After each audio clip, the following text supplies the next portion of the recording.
think the last four, we kind of sort of like orders can be mixed up a little bit, I suppose. Apart from probably 11, maybe even 10. But I think we should probably do sort of like the bowling four as a whole. Yeah. Who's your four bowlers you've gone for? Right. Well, I'll start with number eight, just because I think he would be the last bona fide batsman in this order, because he can hold a bat, and he's quite good with cameo roles. Pat Cummins at eight has to be in there. For me, he is the leading wicket taker, I believe, now in the World Test Championship. Over 100 wickets since 2018. Unbelievable stats, and raw pace scary on his day. But what you're going to see with this top order is that Australian pace attack is scary. So there is a link here. Okay, so we got that. Number 9, Mitchell Starc is going to be in there. I think Starc, there's a lot of bowlers who deserve to be in this team. I think we've got great talent on bowling now, especially in Australia and India. Real talent. But I want a bit of variation, and I want a left arm quick. And Mitchell Starc is the best left armer in the game right now, so he has to be in there. Your spinner will be Nathan Lyon.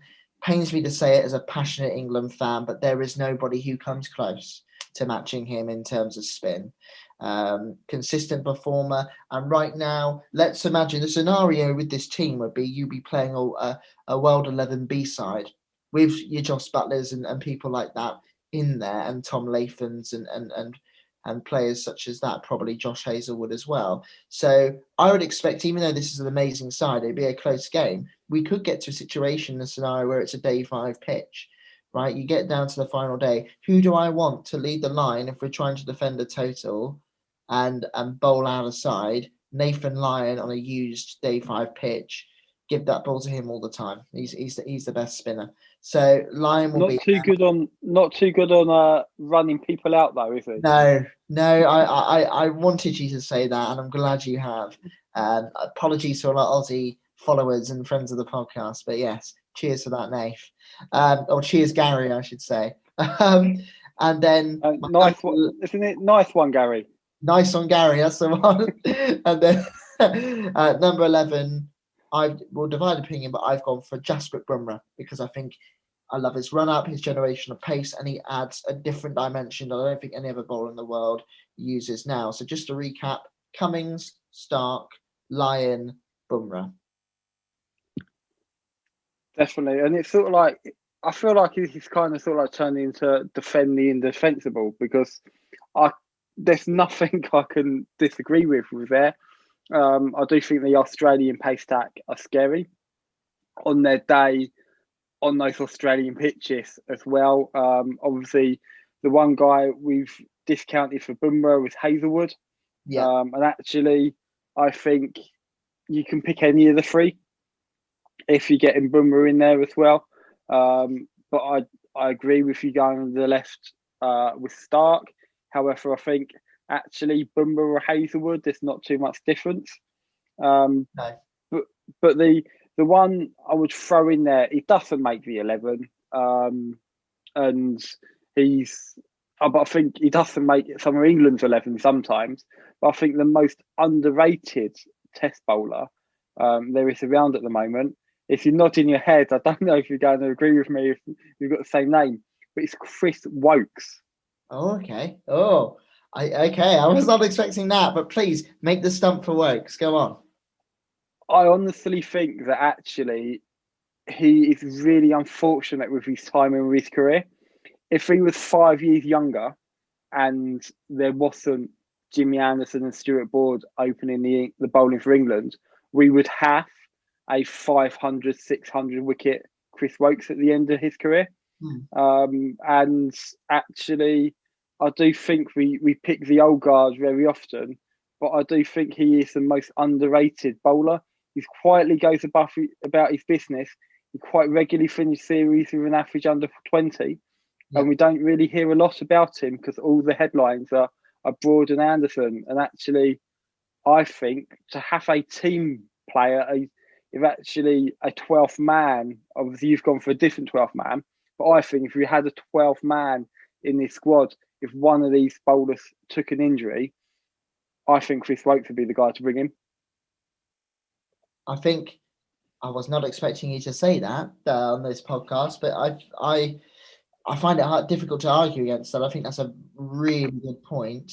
My main concern, though, with Woakes, and I love watching Woakes play. I will add one more plus point to give you as well. Not that we should be picking bowlers and what they can do with the bat, but it always helps. He's got a Lord's 100 to his name. We've seen countless of times a nice 30-40 cameo from Chris Woakes. He also played actually a bigger role than Jos Buttler played in that winning partnership against Pakistan at Old Trafford as well. So there is a lot to be said about Woakes. I just think negatively on him, if we were playing this game in England, he'd have a much better chance because I think he's an English conditions bowler and he is fantastic at that. Do I think the difference between him and Pat Cummins? I know Pat Cummins is much more pace bowler, but Cummins could go anywhere around the world. So could Bumrah, and I'd be confident that they could do the job. Woakes, if he's coming to the Ashes in Australia, for example, I'm not as confident as when he's opening the bowling at Lords with the slope. So there's a lot to be said of that. But I think at the end of the day, Woakes, he is a great talent. But he just edges out for me over something like a Cummins or a Stark. Yeah, definitely. And he's definitely not in this 11. But if I had to have that, obviously we've got that Labuschagne in our touring party as the batting replacement. And actually, I do think though that as a bowling replacement, I think he's pretty settled. I'd happily have him in a squad. I'd happily have him in a squad, definitely. A couple of years down the line, I think Sam Curran is going to be the one to watch out for. And even though I've not got a Sussex shirt on, so it's okay. I think he's going to end up with better figures overall than Jofra Archer. Yeah. But I just think he's not got the time yet. Once Branderson is out of the picture, I think actually Sam Curran's going to be the one who's going to really come to the front. And I think watching him in the IPL compared to watching him out Hove in the T20 Blast a couple of years ago, the guy's come on leaps and bounds with his bowling. But obviously it's not the time yet. But who would you pick as a bowling? Who did you pick as your bowling 12th man who are potentially throwing a spanner in the works? Well, there's a lot to dissect in this. I think we'll go back to the bowlers after my 12th man, but I think 12th man is important. When you started waxing lyrical about an England bowler who can bat a bit, I thought you were talking about this man, but you made a very good point for Chris Woakes. But I think given the year he's had, given actually from when the World Test Championship came in 2018, only Pat Cummins has just surpassed him in wicket taking. Stuart Broad, for the experience and everything that comes with it, would be the perfect 12th man, in my opinion. Yes, he's not quite the all-rounder we thought he was going to turn out to be in about 2008, 2009, but he showed in Old Trafford he can bang it around a bit. But also what I love about him is that World 11, there would be real competition for places, and Stuart Broad is the man for the occasion. I really sound like a broken record because the amount of times I've used that phrase on this podcast over the last year, it's more than I've had hot dinners, but he really is. I mean, what he did in the Ashes series against David Warner, as you mentioned, the fact that would not make David Warner be in the side if this was being played in England shows you the impact he has. And secondly, just his flurry of wickets, the fact that the only test match we lost last year as an England fan was against West Indies. He came back and he proved a point. He would just be that great nucleus around the squad. And I still think he's got it in him. And I think, look, it could be hard numerically to pass Anderson, but I think he might push Anderson close, depending on when Anderson retires, because he's got quite this life in the old dog yet for Broad. Most definitely. Yeah, definitely. And I think he's, if you're talking about a World 11 based on 2020 and the year that they had, there's no way that Broad actually wouldn't be in a starting 11 based on 2020. I think he had an exceptional year, a bit like Ben Stokes. So it'd be like, oh, the papers have wrote me off. Everybody's writing me off. Actually, I'm going to prove them wrong. But I think Stuart Broad's always had to do that in his career, mainly just because he's the second fiddle, some would say, to Jimmy Anderson. It's sort of like it's just unfortunate he's a few years younger. Therefore, whatever Stuart Broad has done gets judged on James Anderson, but a 3-year older version of James Anderson.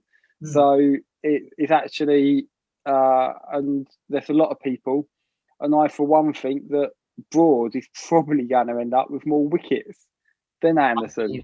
I almost want that to happen because of what he's been through. I think Broad has been through a lot of criticism. We talked about it in one of our first podcasts last year, where actually, if you believe the papers, you would think Broad was the same age as Anderson and wouldn't realise that he's quite a few years younger and that there is a lot of longevity there with him.